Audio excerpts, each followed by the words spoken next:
Bonjour à tous, bienvenue sur ce blog concernant l'écriture en auto-édition chez KDP de mon livre.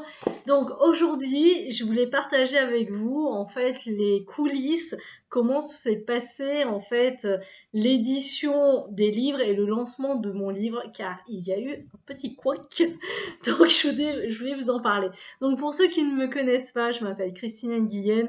Bienvenue sur ma chaîne YouTube. Mon objectif en fait, c'est d'aider les entreprises et les entrepreneurs à avoir plus de profits. Et pour ça, en fait, je les aide à avoir une vision stratégique, financière, opérationnelle, et je les aide à savoir où je leur donne en fait les clés pour avoir des produits plus rentables et comment s'organiser de manière plus pérenne et efficace. Donc bienvenue sur ma chaîne YouTube.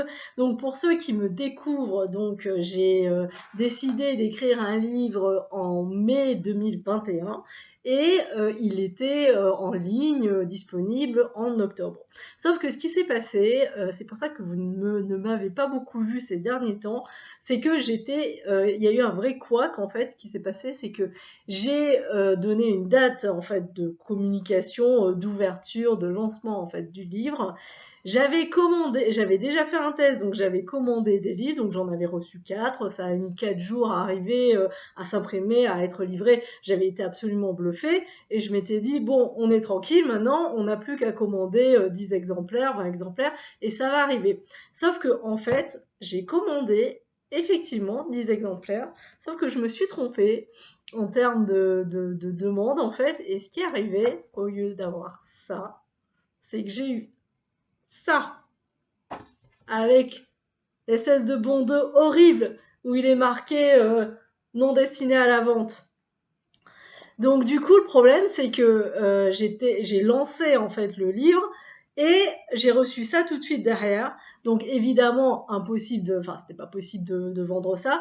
J'avais en plus en parallèle une quinzaine de précommandes déjà, donc j'étais censée expédier le livre au moment des précommandes. Donc avec ça, donc c'était pas possible, j'ai pas pu les expédier. Et le problème aussi, et ça c'est un vrai apprentissage, c'est que je n'ai pas lâché le livre tout de suite. C'est-à-dire que j'ai lancé le livre, j'ai communiqué sur la date de lancement, alors que je n'étais pas encore satisfaite du livre. Ce qui veut dire qu'en fait, j'étais encore en train de le changer, et en fait, je le change encore un tout petit peu encore, mais juste en termes de mise en page maintenant, parce que enfin, en termes de prose, c'est bon, mais en fait, je le modifiais encore au moment où je communiquais sur la date de fin. Ce qui explique pourquoi, en fait, je n'ai pas commandé 30 livres finalisés et je les avais pas en stock en fait au moment de communiquer la date et au moment de la date de sortie. C'est parce que le livre était encore en modification et que lorsque je l'ai commandé, là c'était l'avant-dernière version. Sauf que quand j'ai reçu ça, et ben, je me suis dit c'est pas possible. Donc j'ai dû recommander des livres. Et là j'ai eu double pas de chance, ce qui est souvent le cas en fait, c'est souvent la loi des séries lorsque ça va mal, c'est que on était en plein Black Friday. Et du coup, je n'ai pas reçu mon stock de 10 livres 4 jours comme la précédente fois, je l'ai reçu 2 semaines plus tard. Donc, en fait, du coup, même si les clients qui avaient précommandé le livre sont vraiment tous hyper cool, hyper compréhensifs et très gentils, en fait, du coup, j'ai été relancée par 2 ou 3 parce qu'ils me disaient, bah, j'ai toujours pas reçu le livre, alors qu'effectivement, je passais mon temps sur les réseaux sociaux à leur dire, le livre est disponible, prenez-le. Donc ça, c'est vraiment, c'est une bonne leçon. En fait, je pense que le livre, en fait, au moment où on le vend, il faut qu'il soit terminé. Il faut vraiment avoir accepté, ou s'il n'est pas terminé, d'accepter en fait de le laisser comme ça, de ne plus le changer, parce que du coup, ça a été un stress épouvantable de devoir gérer en fait. Et en plus, un livre n'est jamais vraiment fini en fait. Enfin, il y a toujours des choses à changer, une virgule à déplacer, une une taille de police qui n'est pas bonne, un chapitre qui devrait être commencé ailleurs. À un moment, en fait, je faisais des citations comme ça, je m'étais mise en tête que toutes les citations devraient toutes commencer à ce niveau-là. Donc vous imaginez le travail de titan, enfin c'était pas possible quoi. Donc à un moment, soit on continue jusqu'au bout, soit en fait on ne communique pas la fin tant que ce n'est pas terminé, ou soit en fait on a communiqué à la fin et là faut lâcher le livre, faut vraiment lâcher. Donc là, c'est la première leçon que j'en retire. La seconde leçon, c'est qu'on ne communique pas de sortie tant qu'on n'a pas déjà un stock pour écouler en fait les préventes ou avoir déjà répondu aux préventes. Seconde erreur. Donc voilà, bon, bah, c'est pas grave. Finalement, au bout de 2 semaines, j'ai reçu un colis de 10 exemplaires comme ça. Et comme après, bah, du coup, j'avais compris ma leçon, j'en avais commandé tout de suite 20 pour être certaine. Donc du coup, j'ai des livres qui sont imprimés, c'est très marrant ça. J'ai 10 livres qui sont imprimés en Pologne et j'en ai 20 qui sont imprimés au UK. Donc c'est limite des collecteurs en fait. Ça va me ruiner cette histoire. En fait, chaque fois que je reçois un lot d'édition, j'en garde un parce que chaque fois il est un peu différent, c'est plutôt marrant. Donc voilà. Donc voilà mes petites aventures concernant la vente du livre.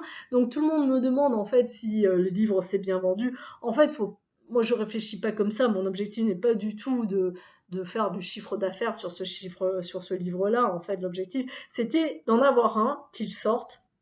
En tant qu'entrepreneur et en tant que contrôleuse de gestion, je devrais vous dire que l'objectif était de faire de la rentabilité, mais pas vraiment. Enfin, de toute façon, c'était du travail vraiment immatériel de ma part. Donc, enfin, oui, j'ai fait des profits forcément, vu que, enfin, c'était de la prestation intellectuelle de ma part et que, bon, si je la valorisais, évidemment, elle serait plus chère. Mais bon, là, pour le livre, je la valorise à 0 parce que c'était un plaisir pour moi de le faire. Donc voilà, voilà presque la fin de mon aventure, en tout cas en tant qu'auteur, premier livre auto-édité. Donc je ferai dans une autre vidéo parce que vaut mieux faire des petites vidéos courtes avec des messages simples. Mais grosso modo, voilà, je vous ai donné les leçons que j'en retire concernant les dates de lancement, la bonne leçon en fait qui est vraiment d'avoir terminé son bouquin avant de vendre le livre, de dire qu'il est disponible et d'être assis sur un stock de bouquins si vraiment vous le lancez quoi. Donc ah oui, alors peut-être petite précision parce que moi, le livre, je le vends sur plusieurs canaux. C'est-à-dire, je le vends sur Amazon. Amazon, si vous le commandez sur le site Amazon, en fait, c'est Amazon qui s'en occupe, je ne le vois pas passer. Il s'occupe de l'imprimer, de le mettre dans le paquet de poste, de vous l'envoyer. Je ne vois pas passer, je récupère juste la marge après. Ensuite, il y a le Kindle. Donc ça, du coup, c'est des idées. Si vous le commandez, en fait, je reçois des royalties, je crois 3 mois plus tard. Mais en tout cas, je ne m'occupe de rien, je ne vois rien passer. Je ne reçois que l'argent à la fin. Par contre, et c'est là où j'ai du coup un peu galéré, donc leçon pour plus tard. En fait, je proposais également, même si en termes de prix, je ne fais pas plus de marge que si Amazon en fait s'en occupe. En fait, je proposais, si le livre était commandé directement auprès de moi, en fait, de le dédicacer. Donc dans ces cas-là, en fait, j'avais besoin de recevoir, comme je l'ai expliqué du coup, les livres de mon imprimeur. Donc moi, mon imprimeur dans ce cas-là, c'est Amazon. Donc c'est pour ça que j'avais pas mon stock. Après, du coup, je fais ma petite signature, ma petite dédicace, je le mets dans une enveloppe et je l'envoie. Je ferai peut-être une petite vidéo pour vous montrer mon petit process. Je suis plutôt fière. Donc d'envoi. Donc voilà. Donc du coup, effectivement, je me suis un peu mis moi-même des bâtons dans les roues en proposant cette option de livre dédicacé. Si dès la sortie, c'est peut-être ça que je ferai la prochaine fois, en fait, je ne le proposais pas, en fait, je peux le proposer peut-être plus tard, mais en tout cas, tout au début, en fait, tout laisser sur Amazon et moi ne me concentrer que sur la publication, la communication, le lancement du livre. En fait, la prochaine fois, c'est ce que je ferai. Je pense que pendant un mois, je communique sur le livre et après, une fois que ça s'est un peu tassé, que tout le monde a acheté, là, du coup, je le propose directement chez moi ou pour plus tard, en fait, parce que ça fait un peu moins de livres, en fait, qui sont stockés chez moi. Donc voilà, donc c'était la leçon, je voulais partager avec vous parce que j'ai pas beaucoup, c'est paradoxal en fait, c'était la sortie du livre mais j'ai pas beaucoup partagé avec vous, mais j'étais vraiment concentrée sur cette sortie-là. Donc voilà, j'espère que cette vidéo vous a été utile, n'hésitez pas à me laisser des commentaires.